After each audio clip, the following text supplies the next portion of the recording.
Hello friend, welcome to our channel continue study. Friend, आज से हम लोग इस चैनल पे बिहार शिक्षक भर्ती 2023 के लिए एडुटेरिया का जो बिहार करंट अफेयर्स के नाम से न्यू बुक आया है, इसको पढ़ने वाले हैं।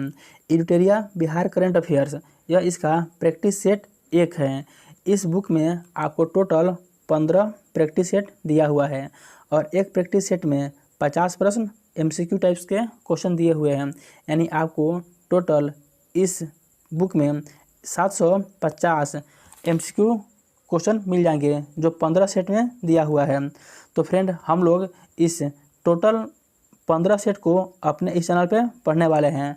तो अगर आपने अभी तक हमारे चैनल को सब्सक्राइब नहीं किया है या आप हमारे चैनल पर नए हैं, तो ऐसे ही एडुटेरिया का इस टेस्ट सीरीज़ को पढ़ने के लिए हमारे चैनल को ज़रूर सब्सक्राइब करें और आपको इस चैनल पे टोटल 15 सेट पढ़ाया जाएगा।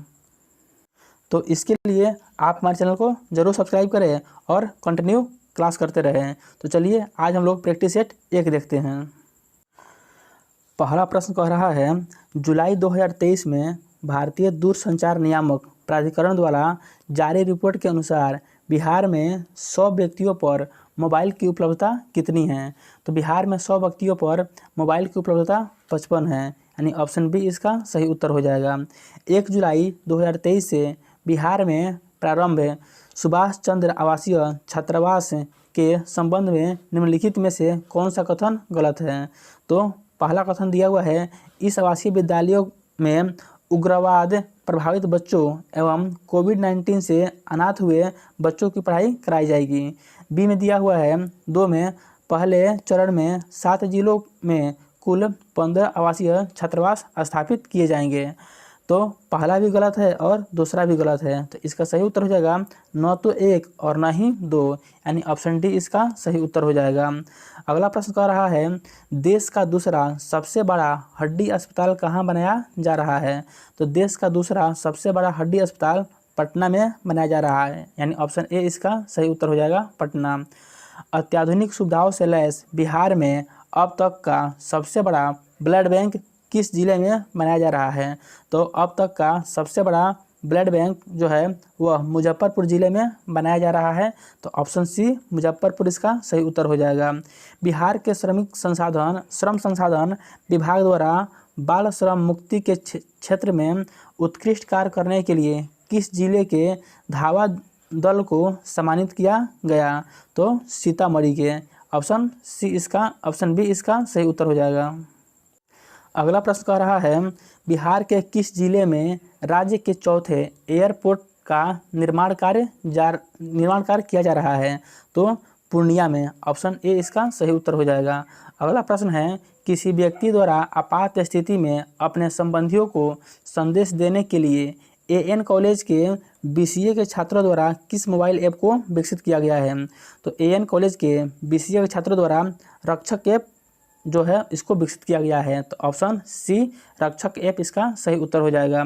अगला प्रश्न कह रहा है, केंद्रीय श्रम एवं रोजगार मंत्रालय की ओर से जारी रिपोर्ट के अनुसार देश में असंगठित क्षेत्र के श्रमिकों की संख्या के मामले में बिहार का कौन सा स्थान है। तो बिहार का दूसरा स्थान प्राप्त है, ऑप्शन बी इसका सही उत्तर हो जाएगा। बिहार पशु एवं मत्स्य संसाधन विभाग द्वारा मछली उत्पादन पर जारी रिपोर्ट के संबंध में निम्नलिखित में से कौन सा कथन सही है। पहला कथन दे रहा है, वर्ष 2022-23 में बिहार में कुल मछली का उत्पादन 8,86,000 टन हुआ। तो यह कथन बिल्कुल सही है। बी में बोल रहा है, बिहार में सर्वाधिक मछली उत्पादन में मधुबनी जिला में हुआ है। तो यह भी बिल्कुल सही है, बिहार में सर्वाधिक मछली उत्पादन है वह मधुबनी जिला में हुआ है। सी में बोल रहा है, सबसे कम मछली उत्पादन जहानाबाद में हुआ है। तो यह भी सही है। तो इसका सही उत्तर हो जाएगा ऑप्शन डी, उपयुक्त में से सभी।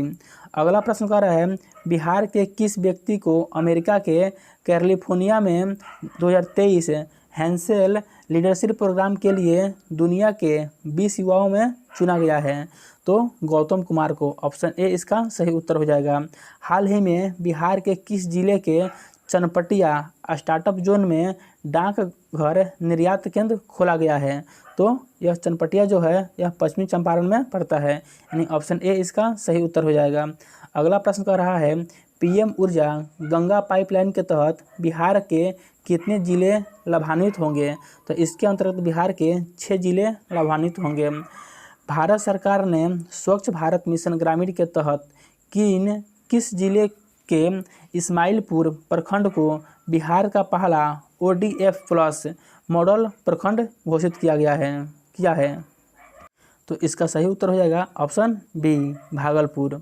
अगला प्रश्न कह रहा है, बिहार की आगामी विश्व स्तरीय सांस्कृतिक विरासत सुरंग के संबंध में निम्नलिखित में से कौन सा कथन सही है? पहला कथन बोल रहा है, इसका निर्माण पटना में किया जाएगा, जो बिहार संग्रहालय एवं पटना संग्रहालय को आपस में जोड़ेगा। यह बिल्कुल सही बोल रहा है। बी में कह रहा है, इस सुगंध का कार्य दिल्ली मेट्रो रेल कॉरपोरेशन को दिया गया है। तो ऑप्शन 2 भी है, यह भी सही है। सी में दे रहा है, कथन 3 है, इस सुरंग की लंबाई 1.5 किलोमीटर है। तो कथन 3 भी सही है। तो इसका सही उत्तर हो जाएगा 1, 2 और 3, यानी ऑप्शन सी इसका सही उत्तर हो जाएगा। अगला प्रश्न कर रहा है, भारत सरकार ने बिहार के किस महत्वपूर्ण ऐतिहासिक पर्यटन स्थल को वेस्ट हेरिटेज अवार्ड प्रदान किया है? तो इसका सही उत्तर हो जाएगा इनमें से एक से अधिक, यानी इसका सही उत्तर हो जाएगा राजगीर और नालंदा, ऑप्शन डी, इनमें से एक से अधिक। अगला प्रश्न कर रहा है, खेलो इंडिया के तहत बिहार के कितने जिलों में खेलो इंडिया सेंटर खोले जाएंगे? तो खेलो इंडिया के तहत बिहार के जो 33 जिले हैं, इनमें खेलो इंडिया सेंटर खोले जाएंगे। तो ऑप्शन बी इसका सही उत्तर हो जाएगा। अगला प्रश्न है, टीबी उन्मूलन कार्यक्रम के तहत बिहार के 5 जिलों को पुरस्कृत किया गया। इस संबंध में निम्नलिखित में से कौन सा कथन गलत है? तो हमको जिस 4 ऑप्शन दिया हुआ है, इसमें गलत कथन निकालना है। पहला बोल रहा है कथन, टीबी में 60% से कम के साथ मुजफ्फरपुर एवं समस्तीपुर जिले को गोल्ड मेडल दिया गया है। तो यह कथन बिल्कुल सत्य है। बी बोल रहा है, 40% कमी के साथ सिवान को सिल्वर मेडल दिया गया है। तो बी भी सत्य है। सी बोल रहा है, 20% कमी के साथ सारण और पूर्णिया को ब्रॉन्ज मेडल दिया गया है। तो सी भी सही है, यानी इसमें ए, बी और सी तीनों ऑप्शन सही है। तो इसका सही उत्तर हो जाएगा इनमें से कोई नहीं, ऑप्शन डी। अगला प्रश्न कर रहा है, हाल ही में बिहार के किस ग्रीनफील्ड एक्सप्रेसवे के लिए DPR यानी डिटेल्ड प्रोजेक्ट रिपोर्ट की अनुमति दी गई है? तो पटना और पूर्णिया के लिए, यानी ऑप्शन बी इसका सही उत्तर हो जाएगा। अहमदाबाद के साइंस सिटी में आयोजित राष्ट्रीय बाल विज्ञान कांग्रेस में देश भर के 16 बाल वैज्ञानिकों में बिहार में से किसका चयन किया गया है? तो बिहार से इसके लिए प्रणव सुमन को चुना गया है, यानी ऑप्शन ए इसका सही उत्तर हो जाएगा। अगला प्रश्न कर रहा है, कला संस्कृति और साहित्य प्रेमियों के लिए बिहार के किस जिले में एक विशेष मंच बौद्धिक अड्डा को विकसित किया जा रहा है? तो बिहार के पटना में इसको विकसित किया जा रहा है, ऑप्शन डी इसका सही उत्तर हो जाएगा। बिहार के किस जिले के पूरा स्थल तेल्हाड़ा के समीप उत्खनन से प्राप्त अवशेषों के प्रदर्शन के लिए तेल्हाड़ा संग्रहालय का निर्माण किया जा रहा है? तो नालंदा में, यानी ऑप्शन ए इसका सही उत्तर हो जाएगा। फरवरी 2023 में दिल्ली के विज्ञान भवन में आयोजित एक कार्यक्रम में पूर्व राष्ट्रपति रामनाथ कोविंद द्वारा किन्हें मरणोपरांत चैंपियन ऑफ चेंज अवार्ड से सम्मानित किया गया? तो रामधारी सिंह दिनकर को, ऑप्शन सी इसका सही उत्तर हो जाएगा। बिहार के किस जिले के बाबरचक गांव में राज्यों का पहला स्मार्ट विलेज विकसित किया जा रहा है? तो इसका सही उत्तर हो जाएगा ऑप्शन सी, बांका में किया जा रहा है, यानी ऑप्शन सी इसका सही उत्तर हो जाएगा। अगला प्रश्न है, बिहार के किस जिले में बुद्ध सम्यक दर्शन संग्रहालय एवं बुद्ध स्मृति स्तूप का निर्माण किया जा रहा है? तो इसका निर्माण वैशाली में किया जा रहा है, ऑप्शन डी इसका सही उत्तर हो जाएगा। हाथी पांव मरीजों को दिव्यांगता की श्रेणी में जोड़ने वाला बिहार का पहला जिला कौन बन गया है? तो बिहार का पहला जिला पूर्णिया बन गया है, यानी ऑप्शन बी इसका सही उत्तर हो जाएगा। हाल ही में जारी एक रिपोर्ट के अनुसार बिहार के किस जिले में कोई भी बच्चा अब स्कूल के बाहर नहीं है? तो इसका सही उत्तर हो जाएगा इनमें से एक से अधिक। सरकारी विद्यालयों में नामांकन के लिए बिहार का कौन सा जिला 93% नामांकन के साथ शीर्ष स्थान पर रहा है? तो सुपौल, ऑप्शन सी इसका सही उत्तर हो जाएगा। केंद्रीय गृह मंत्रालय द्वारा जारी वर्ष 2022 के शीर्ष पुलिस थानों में बिहार के किस महिला पुलिस थाने को प्रथम 3 में जगह दिया गया है? तो अरवल पुलिस महिला थाना, यानी ऑप्शन बी इसका सही उत्तर हो जाएगा, अरवल पुलिस महिला थाना। अगला प्रश्न है, मुख्यमंत्री नीतीश कुमार ने 14 जुलाई 2023 को पुस्तक पटना में खोया हुआ शहर का विमोचन किया है। यह पुस्तक किसके द्वारा लिखी गई है? तो पटना में खोया हुआ शहर, यह पुस्तक अरुण सिंह के द्वारा लिखी गई है, यानी ऑप्शन बी इसका सही उत्तर हो जाएगा। चंद्रयान 3 की सफल लॉन्चिंग में बिहार के किन प्रमुख व्यक्तियों का योगदान रहा है? तो इसमें बिहार के रवि कुमार, अमिताभ और सुधांशु कुमार का योगदान रहा है। तो इसका सही उत्तर हो जाएगा ऑप्शन डी, इनमें से सभी का योगदान रहा है। 31 नंबर प्रश्न कर रहा है, स्टूडेंट क्रेडिट कार्ड योजना के लाभ के लिए निम्नलिखित में से कौन से पाठ्यक्रम को शामिल किया गया है? तो स्टूडेंट क्रेडिट कार्ड के लिए पॉलिटेक्निक, ITI और BEd को भी शामिल किया गया है, यानी इसका सही उत्तर हो जाएगा ऑप्शन डी, इनमें से सभी। अगला प्रश्न है, हाल ही में समाजवादी चिंतक रघु ठाकुर जी की पुस्तक डैश डैश का विमोचन पटना में किया गया है। तो रघु ठाकुर की पुस्तक है जाति प्रथा, इसका विमोचन पटना में किया गया है। तो ऑप्शन सी जाति प्रथा इसका सही उत्तर हो जाएगा। हाल ही में किसे केंद्रीय चयन पर्षद का नया अध्यक्ष बनाया गया है?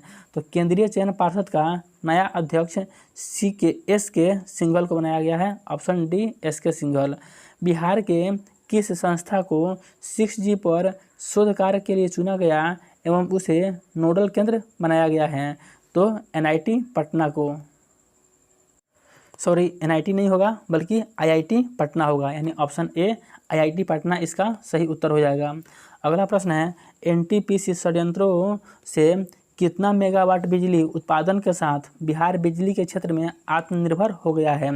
तो 6,943 मेगावाट बिजली के उत्पादन के साथ बिहार आत्मनिर्भर हो गया है, यानी ऑप्शन सी इसका सही उत्तर हो जाएगा। बिहार बायोफ्यूल उत्पादन प्रोत्साहन नीति 2023 के तहत जैव ईंधन इकाई लगाने के लिए राज्य सरकार कितना अनुदान देगी? तो इसके लिए राज्य सरकार 15% 5 करोड़ अनुदान देगी। तो ऑप्शन सी इसका सही उत्तर हो जाएगा। निम्नलिखित में से बिहार के किस जिले में मलमास मेला का आयोजन किया जा रहा है? तो मलमास मेला का आयोजन राजगीर यानी नालंदा में किया जा रहा है, ऑप्शन बी इसका सही उत्तर हो जाएगा। अगला प्रश्न कर रहा है, 10 जुलाई 2023 को बिहार में प्रारंभ राज्य स्तरीय वन महोत्सव के संबंध में निम्नलिखित में से कौन सा कथन सही है? तो 3 कथन है, बताना कि कौन सा कथन सही है। पहला बोल रहा है, इसकी शुरुआत मुख्यालय सचिवालय परिसर में पौधारोपण के साथ की गई है, यह बिल्कुल सही है। बी बोल रहा है, इसका शुभारंभ मुख्यमंत्री नीतीश कुमार ने किया है, तो इसका शुभारंभ नीतीश कुमार ने ही किया है, तो यह भी सही है। 3 में बोल रहा है, पर्यावरण और वन जल एवं जलवायु परिवर्तन विभाग ने प्रत्येक व्यक्ति को सरकारी नर्सरी से 5 पौधे निःशुल्क देने की घोषणा की है, तो यह भी बिल्कुल सही है। तो इसका सही उत्तर हो जाएगा ऑप्शन डी, उपयुक्त में से सभी सही है। अगला प्रश्न है, हाल ही में अटल मिथिला सम्मान सह बिहार विमर्श कार्यक्रम का भव्य आयोजन कहाँ किया गया है? तो इसका जो है भव्य आयोजन नई दिल्ली में किया गया है, ऑप्शन बी इसका सही उत्तर हो जाएगा, नई दिल्ली। मुख्यमंत्री नीतीश कुमार के जीवन पर आधारित अतरंग दोस्तों की नज़र में नीतीश कुमार पुस्तक का विमोचन पूर्व मुख्यमंत्री लालू प्रसाद यादव ने किया है। यह किताब किसके द्वारा लिखी गई है? तो यह किताब उदयकांत के द्वारा लिखी गई है, यानी ऑप्शन सी इसका सही उत्तर हो जाएगा। और आपको ये भी याद रखना है कि इसका विमोचन पूर्व मुख्यमंत्री लालू प्रसाद यादव ने किया है और यह पुस्तक नीतीश कुमार के जीवन पर आधारित है। अगला प्रश्न कह रहा है, 10 जुलाई 2023 को भोजपुरी के शेक्सपियर भिखारी ठाकुर की पुण्यतिथि मनाई गई, उनके संबंध में निम्नलिखित में से कौन सा कथन गलत है? तो 4 कथन से बताना है कि भिखारी ठाकुर के संबंध में कौन सा कथन गलत है। पहला बोल रहा है कथन, यह उनकी 52वीं स्मृति दिवस है, तो यह कथन बिल्कुल सही है। बी में बोल रहा है, यह उनका जन्म 18 दिसंबर 1887 को सिवान में हुआ था। यह कथन बिल्कुल गलत है। उनका जन्म सिवान में नहीं हुआ था बल्कि सारण में हुआ था। तो यह कथन बिल्कुल गलत है। अगला बोल रहा है सी में, वे बिहार के प्रसिद्ध लोक गायक एवं लेखक एवं नाटककार थे। तो यह भी सही है। तो इसका सही उत्तर हो जाएगा ऑप्शन बी, जो कि गलत है। आपको यहाँ से गलत नहीं खोजना था। अगला प्रश्न है, हाल ही में जारी एक रिपोर्ट के अनुसार तमिलनाडु को पीछे छोड़ते हुए भारत में सबसे अधिक सूक्ष्म उधार लेने वाले राज्य कौन बन गया है? तो यह बिहार इसका राज्य बन गया है। ऑप्शन ए इसका सही उत्तर हो जाएगा। बिहार ने तमिलनाडु को पीछे छोड़ते हुए यह अपने नाम किया है। अगला प्रश्न कह रहा है, जुलाई 2023 में शिक्षा मंत्रालय द्वारा जारी स्कूली शिक्षा सूचकांक के परफॉर्मेंस ग्रेडिंग इंडेक्स के संबंध में निम्नलिखित में से कौन सा कथन सही है? ए में बोल रहा है, केरल का कोल्लम तिरुवनंतपुरम देश का सबसे अच्छा प्रदर्शन करने वाला जिला घोषित किया गया है। तो यह कथन सही है। 2 में बोल रहा है, बिहार में नालंदा जिला प्रथम स्थान पर है। तो यह भी सही है। 3 में बोल रहा है, अररिया तथा सुपौल बिहार में सबसे खराब स्थिति वाला जिला है। तो यह भी कथन सही है। तो इसका सही उत्तर हो जाएगा ऑप्शन सी, 1, 2 और 3 तीनों सही है। अगला प्रश्न कह रहा है, कर्नाटक में आयोजित 40वें राष्ट्रीय जूनियर ताइक्वांडो प्रतियोगिता में बिहार के बेगूसराय के किस खिलाड़ी ने रजत पदक जीता है? तो उनका नाम हो जाएगा सुमन कुमारी। ऑप्शन ए इसका सही उत्तर हो जाएगा, सुमन कुमारी। अगला प्रश्न है, नई दिल्ली में आयोजित 92वें Scotch summit India economic forum में किस राज्य के श्रम संसाधन विभाग को चाइल्ड लेबर ट्रैकिंग सिस्टम के लिए गोल्ड अवार्ड से सम्मानित किया गया है? तो इसका सही उत्तर हो जाएगा ऑप्शन सी, बिहार को सम्मानित किया गया है। अगला प्रश्न कर रहा है, 46 नंबर प्रश्न कर रहा है, जुलाई 2023 में बिहार के किस जिले में राज्यपाल राजेंद्र विश्वनाथ अर्लेकर ने देश रत्न डॉक्टर राजेंद्र प्रसाद स्मृति पार्क का उद्घाटन किया है? तो इसका उद्घाटन मुजफ्फरपुर में किया गया है। ऑप्शन बी इसका सही उत्तर हो जाएगा। बिहार वन विभाग तथा बॉम्बे नेचुरल हिस्ट्री सोसाइटी द्वारा संयुक्त रूप से किए गए सर्वेक्षण के संबंध में निम्नलिखित में से कौन सा कथन गलत है? तो 4 कथन दिया है, इसमें आपको गलत कथन चुनना है। बिहार में 205 से अधिक पक्षियों की प्रजाति है। यह कथन बिल्कुल सही है। बी में बोल रहा है, भागलपुर तथा जमुई में जलीय पक्षी प्रजातियों की संख्या सर्वाधिक है। यह भी कथन सही है। सी में बोल रहा है, बेगूसराय में स्थलीय पक्षियों की संख्या सर्वाधिक है। तो ये भी सही है, यानी इसका सही उत्तर हो जाएगा ऑप्शन डी, इनमें से कोई नहीं, यानी इनमें से कोई भी गलत नहीं है। अगला प्रश्न कर रहा है 48 नंबर प्रश्न, बिहार लघु जल संसाधन विभाग ने बरसात के समय पानी को स्टोर करने के लिए किस जिले के खिजरसराय प्रखंड में गारलैंड ट्रेंच का निर्माण किया है? तो इसका सही उत्तर हो जाएगा ऑप्शन बी, गया। अगला प्रश्न कर रहा है, हाल ही में बिहार के किस जिले में जहरीली मादक पदार्थों की पहचान के लिए रसायन परीक्षण केंद्र खोले जाने की घोषणा की गई है? तो इसको खोले जाने की घोषणा बिहार के सहरसा में किया गया है। तो ऑप्शन सी इसका सही उत्तर हो जाएगा, सहरसा। और फ्रेंड, आज के इस सेशन का अंतिम प्रश्न कर रहा है, 5 जुलाई 2023 को रामविलास पासवान की 77वीं जयंती मनाई गई। उनके संबंध में निम्नलिखित में से कौन सा कथन सही नहीं है? यानी आपको गलत कथन का चुनाव करना है। ए में बोल रहा है, वे लोक जनशक्ति पार्टी के संस्थापक थे। तो यह कथन बिल्कुल सही है। रामविलास पासवान लोक जनशक्ति पार्टी के संस्थापक थे। उन्हें 2021 में मरणोपरांत पद्म भूषण से सम्मानित किया गया है। तो यह भी बिल्कुल सही है। सी में बोल रहा है, वे केंद्रीय उपभोक्ता मामले के मंत्री रह चुके हैं। तो सी भी सही है। तो इसका सही उत्तर हो जाएगा ऑप्शन डी, उपयुक्त में से कोई भी गलत नहीं है। तो फ्रेंड, यही आज के इस सेशन का इस प्रैक्टिस सेट 1 का 50 करंट अफेयर्स का महत्वपूर्ण प्रश्न था, जो आपके बीपीएससी और बीपीएससी का टीचर वैकेंसी और जो 69 बीपीएससी होने वाला है, इसके लिए बहुत ही महत्वपूर्ण होने वाला है। तो फ्रेंड, ये वीडियो आपको कैसा लगा कमेंट करके ज़रूर बताइएगा। अगर वीडियो अच्छा लगा तो इसे लाइक और शेयर करना ना भूलिएगा। तो चलिए अब हम लोग मिलते हैं इसके टेस्ट सीरीज 2 में। तब तक के लिए आप सभी को जय हिंद।